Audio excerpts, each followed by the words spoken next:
Contrôlez Tchokos car il risque de tomber très physiquement malade ces jours-ci s'il ne suit pas les prescriptions que je vais donner dans cette vidéo. Car ce qu'il a eu là, j'ai eu ça. J'ai perdu mon genou, j'ai perdu une partie importante de mon corps et j'ai perdu ma capacité de rétention au point où les gens qui sont tout autour de moi se disent que je ne veux pas apprendre l'allemand depuis. Ils ont conseillé fatigué. J'ai dit, laissez-moi, quand j'aurai ma santé, je vais m'y mettre. C'est aujourd'hui, 3 ans après, que je commence à avoir la capacité de rétention et que je commence à ressentir que je reviens à la vie.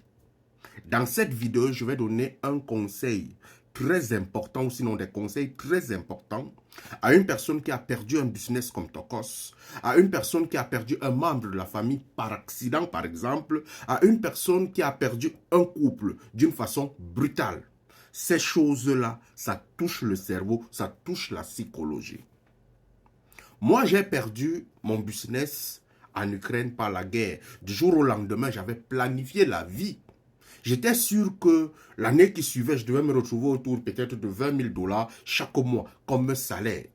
Mais en un laps de temps, la guerre est arrivée. Pff, ma vie a changé. Je suis quitté de quelqu'un qui était entrepreneur, qui avait des business, à une personne lambda qui est en train de tendre la main à l'Allemagne pour lui donner 200 €, 300 € pour pouvoir vivre. Mais entre-temps, je n'ai pas perdu le motivateur que j'étais. Vous voyez en Tchokos le motivateur.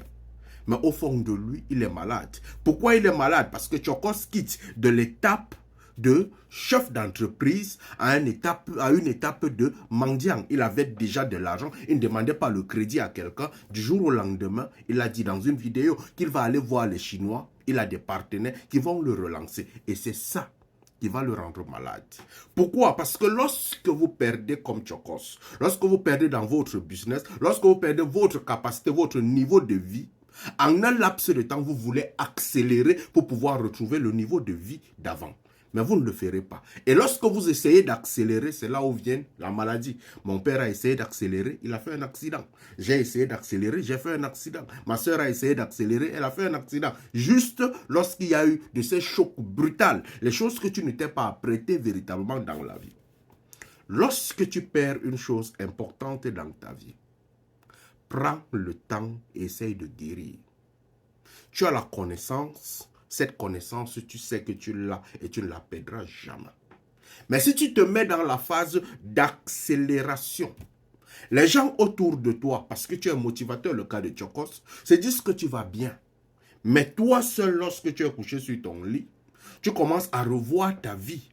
Moi, par exemple, j'ai commencé à revoir quand je suis arrivé en Ukraine et que je marchais sous la neige pour aller coiffer une personne chez lui. Il t'insulte, il te fait ceci. Tu as travaillé, tu es arrivé à un niveau où les gens qui t'insultaient hier ont besoin de ton secours. Mais du jour au lendemain, tu dois commencer à avoir besoin d'autres personnes. Tu commences à tendre la main. Ça devient très compliqué. Accepter cette vie est très difficile. Et l'unique façon de pouvoir passer de cette étape, c'est d'abord de se calmer, guérir, comprendre que tu as la connaissance, tu as toi, tu as l'excellence, tu peux te relever. Mais si tu accélères, les gens verront le motivateur. Mais toi, tu seras en train de développer les maladies au fond de toi. Parce que le stress que tu as en toi pour pouvoir essayer d'accélérer va développer les maladies en toi. Et ce sont ces maladies-là qui vont te faire de ne jamais te relever. Or, tu as le potentiel pour te relever, mais n'essaye pas d'accélérer. N'essaye pas de te remettre en couple parce que en un laps de temps, tu as perdu une personne aussi, ceci. Tu vas entrer dans un couple. Non, non, non, non, ne le fais pas. Guéris et remets-toi en couple.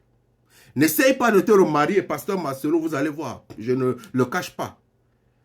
En accélérant, vous allez le voir. Vous allez regretter ces actes. C'est ça qui peut vous amener vers la tombe. Calmez-vous, guérissez et remettez-vous, relancez-vous. C'est l'unique conseil que je passe à quelqu'un ce matin. Allume ton cerveau, mon frère.